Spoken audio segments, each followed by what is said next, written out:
여러분과 함께 잠언 27장을 강해하도록 하겠습니다. 하나님께서 우리에게 은혜를 주시기를 원합니다. 오늘도 반복해서 26장의 잠언들을 먼저 읽도록 하겠습니다. 26장 1절 잠언입니다. 미련한 자에게는 영예가 적당하지 아니하니 마치 여름에 눈 오는 것과 추수 때에 비 오는 것 같으니라. 아멘. 26장 4절입니다. 미련한 자의 어리석은 것을 따라 대답하지 말라. 두렵건대 너도 그와 같을까 하노라. 아멘. 26장 12절 말씀.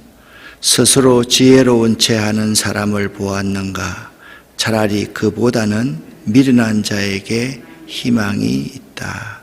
아멘. 26장 16절 말씀입니다. 게으른 자는 나는 슬기롭게 대답을 전하는 7명보다 낫다라고 스스로 생각한다. 아멘. 26장 27절 28절 말씀입니다. 함정을 파는 자는 그것에 빠질 것이요 돌을 굴리는 자는 도리어 그것에 치이리라.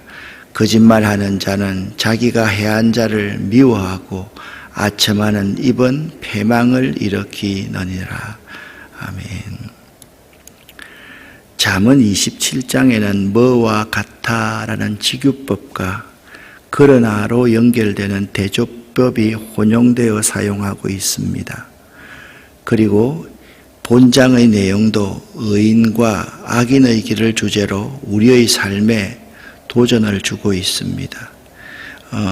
27장에는요 23절부터 27절 제일 마지막에 있는 2절 외에는 각각 독립된 성격의 잠언들을 모아놓은 것이기 때문에 27장 전체를 그냥 하나의 내용으로 보아서는 안 되고요, 여러 개의 잠언으로 나누어져 있다. 그래서 27장을 읽을 때는 한 절씩 한 절씩 읽어가는 것이 음미하는 것이 옳다라는 것을 여러분이 알아야만 합니다.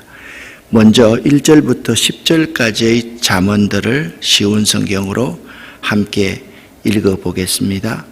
내일을 자랑하지 마라. 오늘 무슨 일이 일어날지 누가 알 것인가. 타인이 너를 칭찬하기는 해도 내 입으로는 하지 마라.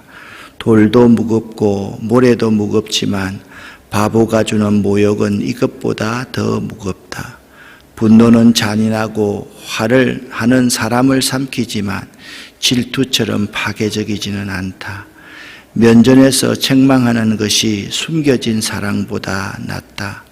친구가 주는 상처들은 믿음에서 난 것이지만 원수는 입 맞추고 배반한다.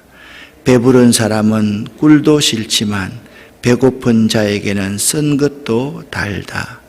자기 고향을 떠난 사람은 둥지를 떠나 떠도는 새와 같아. 향유나 향이 마음을 기쁘게 하듯이 친구의 중심 어린 조언이 마음을 포근하게 해준다. 너의 친구든지 아버지의 친구든지 아무도 버리지 말며 위급할 때 형제의 집에 가지 마라. 가까운 이웃이 멀리 있는 형제보다 낫다. 아멘. 여러분, 1절 말씀을 기준으로 해서 우리가 많이 부르던 내일이 일어나 몰라요. 하루하루 살아요. 그 찬송이 만들어졌죠. 1절부터 2절에서는 자랑과 교만을 금하고 있습니다. 인간은 하루 동안에 무슨 일이 생길지 모르는 자들입니다.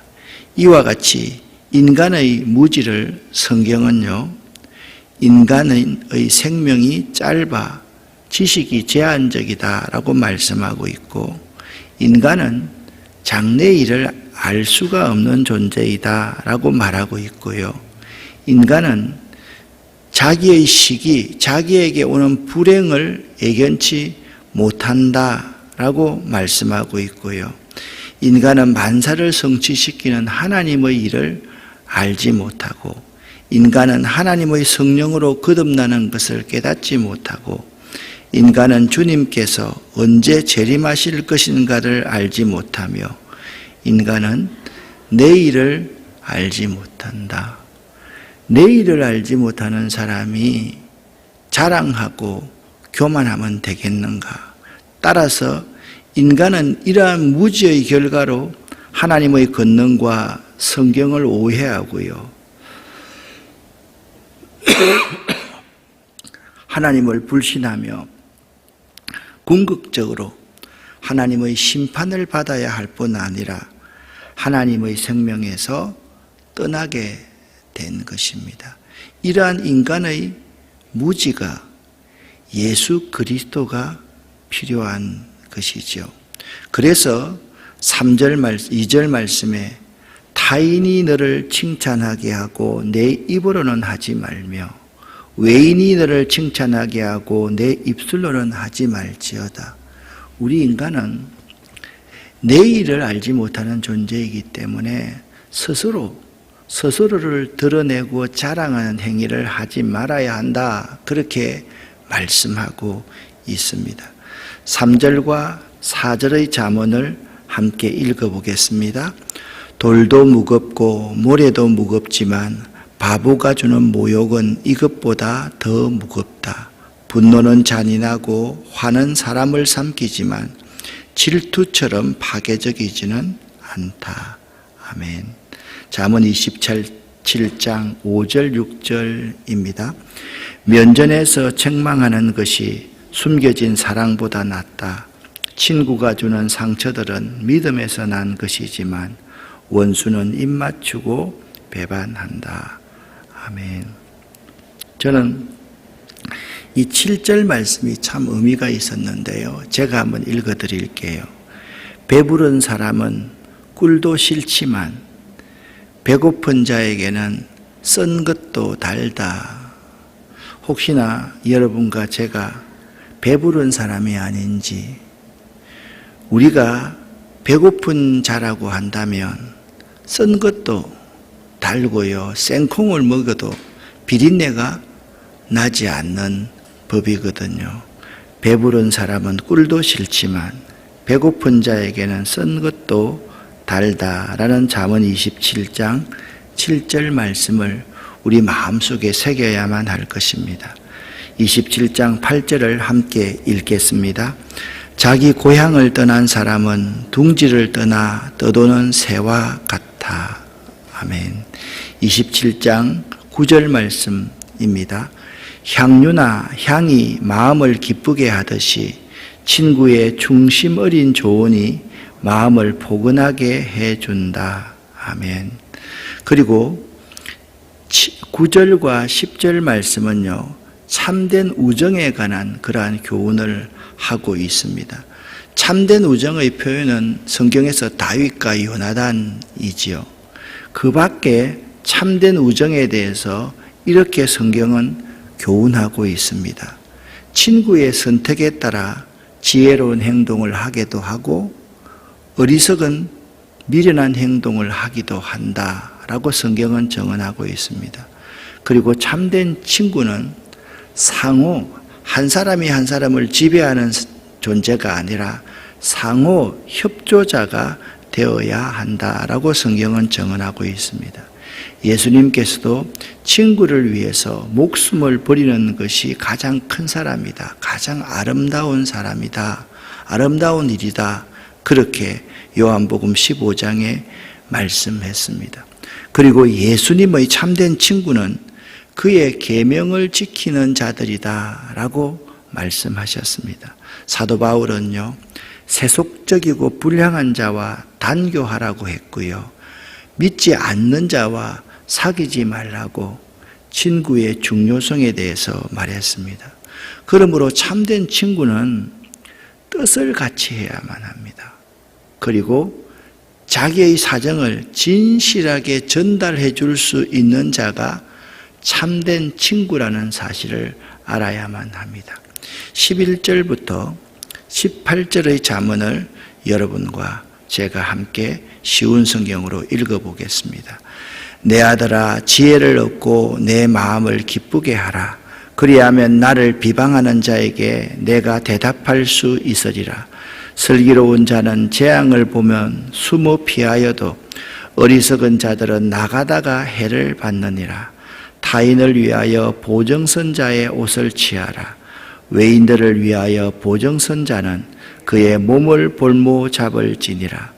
이른 아침에 큰 소리로 자기 이웃을 축복하면 도리어 저주같이 여기게 되리라. 다투는 여자는 비 오는 날에 이어 떨어지는 물방울이라. 그를 제어하기가 바람을 제어하는 것 같고 오른손으로 기름을 움키는 것 같으니라. 철이 철을 날카롭게 하는 것 같이 사람이 그의 친구의 얼굴을 빛나게 하느니라. 우화가 나무를 지키는 자는 그 과실을 먹고 자기 주인에게 시중 들은 자는 영화를 얻느니라. 아멘. 11절 말씀을 다시 한번 마음에 새겨보시기 바랍니다. 내 아들아 부디 지혜를 깨우쳐서 내 마음을 기쁘게 해다오. 그리하면 나를 경멸하는 자에게 내가 할 말이 있을 것이다.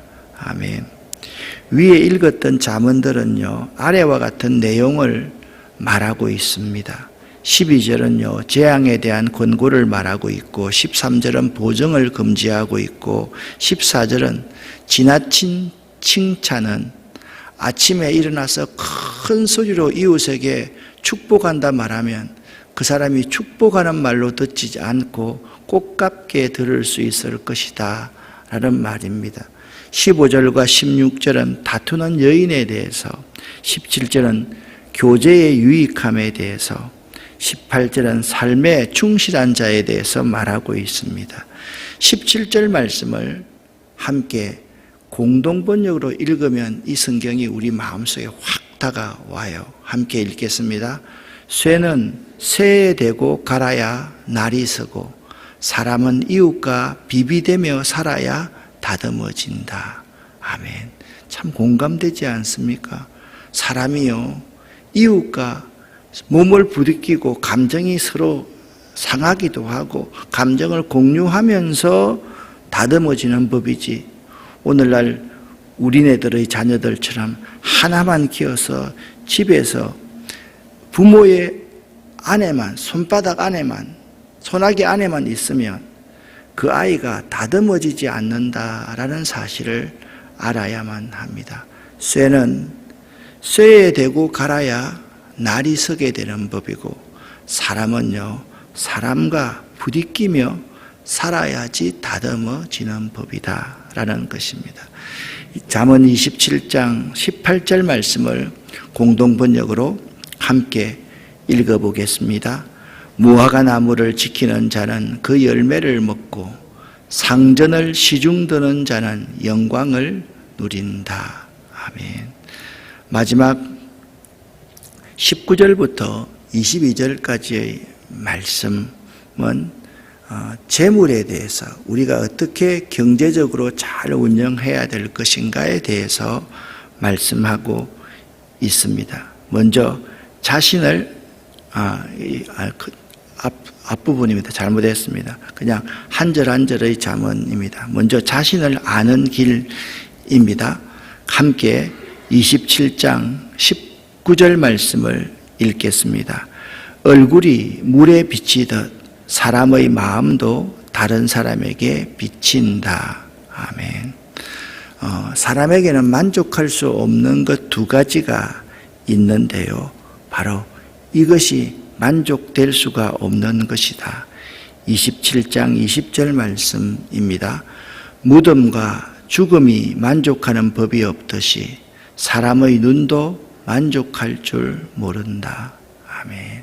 그러니까 죽음이라는 것도 만족하지를, 아무리 사람이 사람을 죽이고 생명이 생명을 죽여도요 만족을 못해요. 아무리 강한 자가 약한 자를 죽여도요 만족하지 못해요. 또 한 가지요, 사람의 눈, 사람의 욕심은요 만족함이 없어요. 아무리 많은 것을 채워도 만족함이 없는 것이 사람입니다. 그래서 이 사람이 얼마나 큰 죄인인가. 상대를 누르고 죽이고 죽여도 만족함이 없고요. 사람의 눈, 사람의 욕심이라는 것은 항상 만족함이 없다라는 점을 알아야만 합니다. 또 세 번째는요, 그 사람의 사람됨을 아는 법이 있습니다. 그것이 뭔지를 여러분이 한번 잘 되새길 수 있기를 바랍니다. 27장 21절 말씀입니다. 도가니에서 금이나 은을 재련하듯 칭찬해 보아야 사람됨을 안다. 아멘. 여러분, 그 사람을 칭찬해 보면요, 그 사람이 된 사람인가, 든 사람인가, 난 사람인가를 알아요. 칭찬할 때 우쭐거리고 자기를 드러내는 사람은 그 사람은 교만한 사람이에요.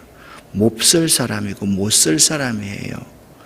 우리는 자꾸 생각해서 칭찬은 고래도 춤추게 한다라고 해서 자꾸 칭찬하는 것이 좋기만 하다, 그렇게 생각했는데 그 사람의 사람됨을 알아보려고 하면 칭찬해보면 아니에요.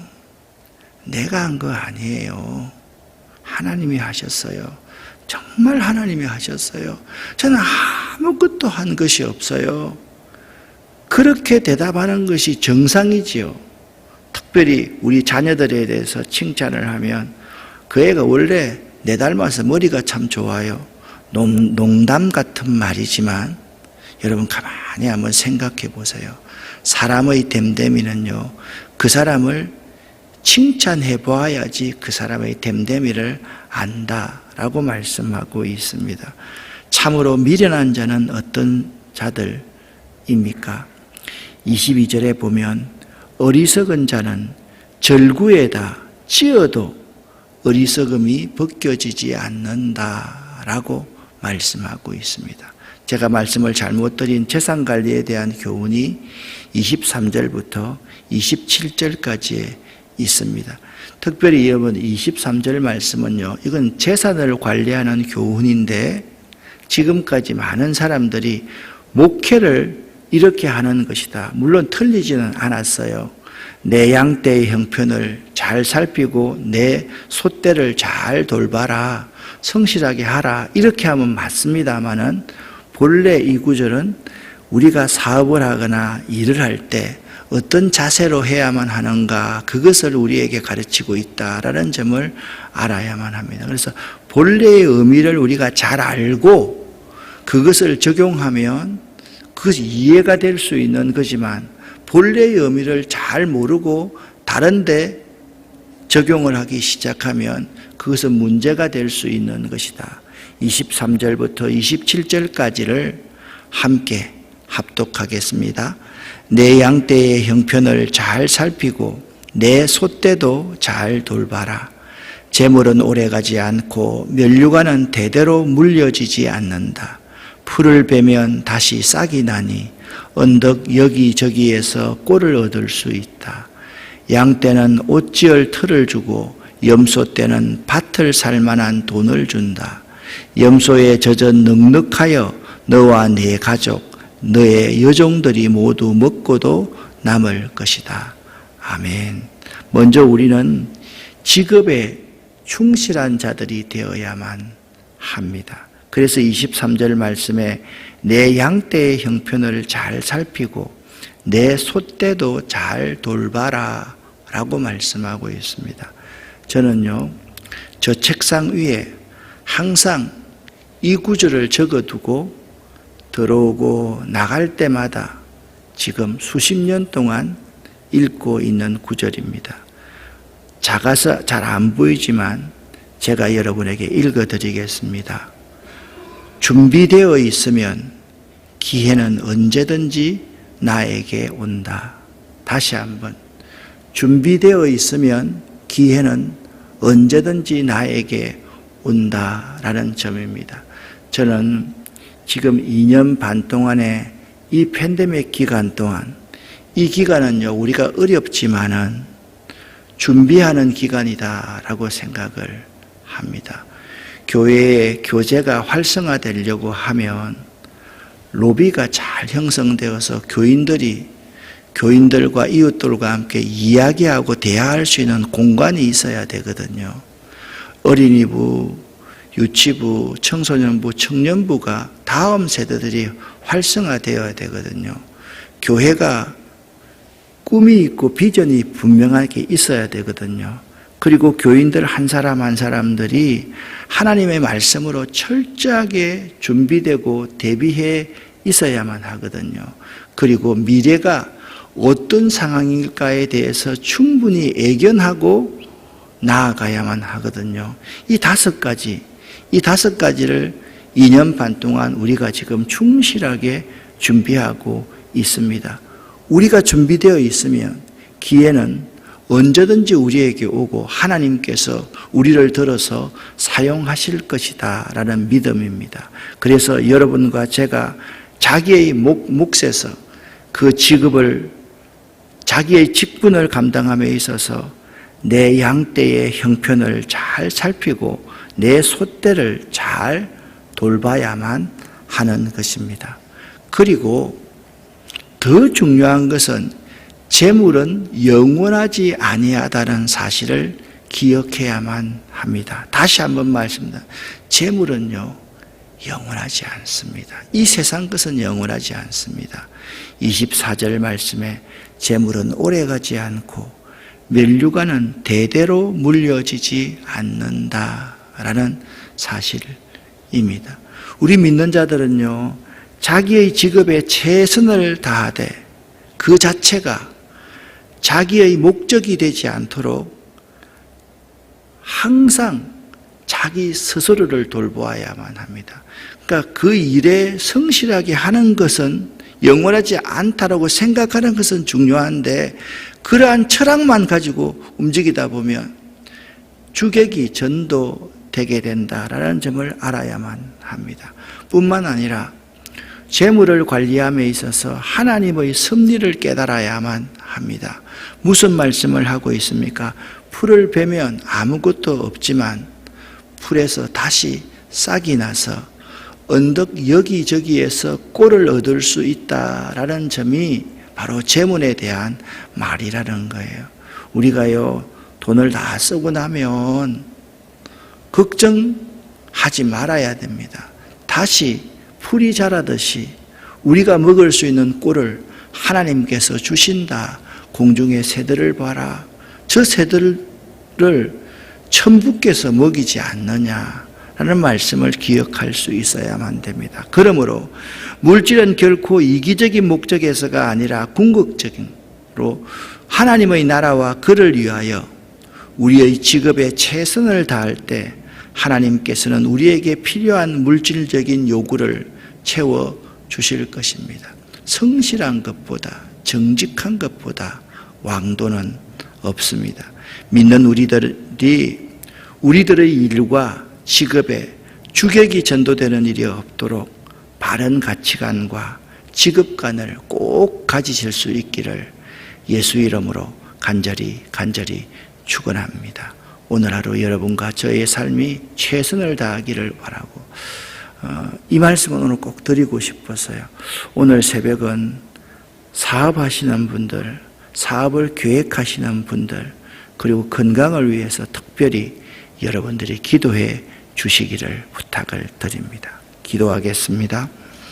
살아계신 하나님 아버지, 한 절 한 절의 잠언들을 저희에게 주셔서 감사합니다.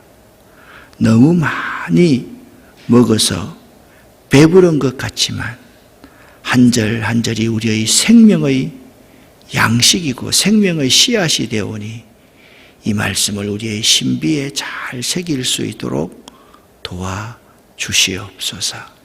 이 말씀에 따라서 살아갈 수 있게 하시고 새롭게 사업을 계획하고 사업하고 있는 분들, 꿈을 가지고 있는 분들을 이 새벽에 축복해 주시고 또한 특별히 질병을 치료하시는 하나님을 의뢰하고 신뢰하는 모든 분들에게 하나님 치료하는 광선을 발하여 주시옵소서. 예수 그리스도 이름으로 축복하고 간절히 기도 올립니다.